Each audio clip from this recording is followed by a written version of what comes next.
Hi guys, welcome back to my channel. दोस्तों, आप सबके और मेरे चहेते पिडिलाइट इंडस्ट्रीज़ के रिजल्ट्स आए हैं। बहुत ही शानदार स्टॉक है, लेकिन रिजल्ट्स कुछ शानदार नज़र नहीं आ रहे हैं। तो क्या है रिजल्ट्स में ऐसा, और आगे क्या हो सकता है इस स्टॉक में, ये सारी चीज़ें जानेंगे। उससे पहले अगर अभी तक आपने ये वीडियो नहीं चेकआउट की है, जो कि मैंने थोड़ी देर पहले डाली है, तो आप ये भी चेकआउट कर सकते हैं। आपको यहाँ पे इसका लिंक मिल जाएगा। तो चलिए दोस्तों, पिडिलाइट इंडस्ट्रीज़ के कंसोलिडेटेड रिजल्ट्स पे नज़र डालते हैं। तो यहाँ पे हम बात करते हैं टोटल इनकम की, क्योंकि जो अदर इनकम है वो ऑलमोस्ट सेम है हर क्वार्टर में। So revenue from operations is almost equal to total income. So यहाँ पे आप इनकम देखोगे 3022 करोड़ वर्सेस 2640 करोड़। यहाँ पे डिसेंट परफॉर्मेंस है, 14% की ग्रोथ है। ऑल्दो पिडिलाइट इंडस्ट्रीज से थोड़ी सी ज़्यादा एक्सपेक्टेशंस रहती हैं, लेकिन आप देखोगे क्वार्टर ऑन क्वार्टर पे तो यहाँ पे फॉल नज़र आ रहा है। कितना फॉल है?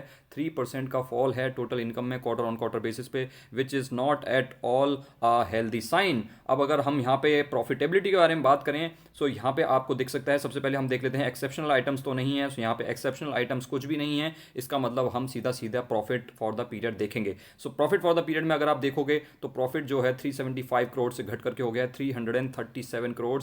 यहाँ पे आपको 10% का फॉल नजर आ रहा है प्रॉफिटेबिलिटी में वाई बेसिस पे।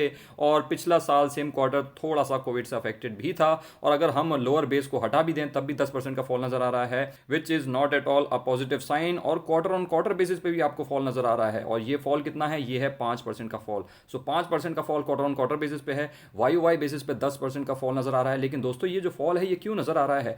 पहला कारण तो देखिए, यहाँ पे वाई बेसिस पे तो आपको रेवेन्यूज तो बढ़े हुए नजर आ रहे हैं, लेकिन यहाँ पे एक्सपेंसेस भी बहुत ज्यादा बढ़े हैं। आप ये देखिए, वाई बेसिस पे एक्सपेंसेस भी बहुत ज्यादा बढ़े हैं, और क्वार्टर ऑन क्वार्टर बेसिस पे तो रेवेन्यूज ही घट करके आए हैं, तो प्रॉफिटेबिलिटी तो घट करके आएगी ही। और ये दोस्तों इसीलिए हो रहा है क्योंकि आपको पता होना चाहिए, जो पिडिलाइट इंडस्ट्रीज है, इनके रॉ मटेरियल्स में क्या यूज होता है? इनके रॉ मटेरियल्स में क्रूड यूज होता है, और क्रूड और ये सारी चीजें अभी बहुत ज्यादा महंगी हो गई हैं, जिसकी वजह से इनके एक्सपेंसेस बहुत ज्यादा बढ़ गए थे। सो ये तो है कारण कि क्यों वाई बेसिस पे भी रेवेन्यूज बढ़ने के बाद यहाँ पे आपको प्रॉफिटेबिलिटी में गिरावट देखने को मिल रही है, और क्वार्टर ऑन क्वार्टर बेसिस पे तो कंपनी रेवेन्यूज को भी नहीं बढ़ा पाई है, जिसकी वजह से प्रॉफिट भी घट करके आए हैं। आप यहाँ पे देख सकते हैं कॉस्ट ऑफ मटीरियल्स कंज्यूम्ड। अब इसमें मटीरियल्स कंज्यूम्ड में क्या आएगा? ये सारी चीजें आएंगी, रॉ मटेरियल आएगा, आएगा, क्रूड के डेरिवेटिव्स आएंगे, ये सारी चीजें आएंगी। तो आप यहाँ पे देख सकते हैं 1565 करोड़ का मटेरियल कंज्यूम हुई थे पिछले क्वार्टर में, और इस क्वार्टर में उससे ज्यादा हुए हैं। रेवेन्यूज बढ़े नहीं है, लेकिन जो मटेरियल कंज्यूम हुआ है वो ज्यादा हो गया है, और पिछले साल सेम क्वार्टर से कंपेयर करोगे तो वो तो बहुत ही ज्यादा है। सो इस वजह से कंपनी की ना सिर्फ प्रॉफिटेबिलिटी पर असर पड़ा है, इनफैक्ट रेवेन्यूज पे भी असर पड़ा है, और इसी वजह से ये स्टॉक पिछले एक साल में टस से मस नहीं हुआ है। अगर आप इसके रिटर्न्स को देखोगे तो एक साल में 11% के रिटर्न्स दिए हैं, जबकि निफ्टी एकदम फ्लैट है। 0% के रिटर्न्स मान सकते हैं आप निफ्टी में पिछले एक साल में।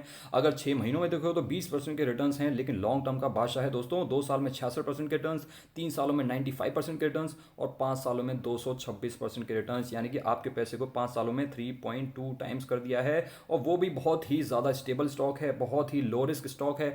इस रिस्क के साथ अगर आपको कोई स्टॉक 5 सालों में 226% के रिटर्न्स दे सकता है, नथिंग लाइक इट दोस्तों। बहुत ही शानदार स्टॉक है, और डेट फ्री कंपनी है दोस्तों। अभी क्या है, अभी बहुत ज़्यादा इंटरेस्ट रेट्स चल रहे हैं, और हाई इंटरेस्ट रेट्स में क्या होता है, जिन कंपनीज के ऊपर बहुत ज़्यादा डेट होता है उनके ऊपर जो इंटरेस्ट लगता है वो बहुत ज़्यादा लग जाता है, और उसकी वजह से उनकी प्रॉफिटेबिलिटी पे असर आता है। लेकिन ऐसा इस कंपनी के साथ नहीं है, और ये कंपनी ऑलमोस्ट डेट फ्री है, जिसका इन्हें फायदा मिल रहा है। लेकिन उसके बावजूद रिजल्ट्स वीक आए हैं, और इस वीकनेस के चलते ऐसा हो सकता है कि आपको इस स्टॉक में थोड़ी बहुत कोई गिरावट देखने को मिल जाए। पिडिलाइट इंडस्ट्रीज में रिजल्ट्स चाहे कैसे भी आए, बहुत बड़ा मूवमेंट आपको शायद ही देखने को मिलेगा कि इसमें कल लोअर सर्किट लग जाए या ऐसा कुछ हो जाए। मुझे तो ऐसा नहीं लगता है कि ऐसा कुछ होगा, क्योंकि पिडिलाइट इंडस्ट्रीज में ऐसा कुछ ज़्यादा होता नहीं है। रिजल्ट्स मुझे थोड़े से वीक नजर आ रहे हैं, इसीलिए मैं इसमें कोई भी जल्दबाजी नहीं करूंगा खरीदने में। आप ये देख सकते हैं, इसने अपने ऑल टाइम हाइज को 2022 की स्टार्टिंग में लगा दिया था, तब से अभी तक स्टॉक उसी एक रेंज में चले जा रहा है। उससे नीचे चल रहा था, फिर उससे ऊपर गया, और अभी उसी रेंज के आसपास चल रहा है।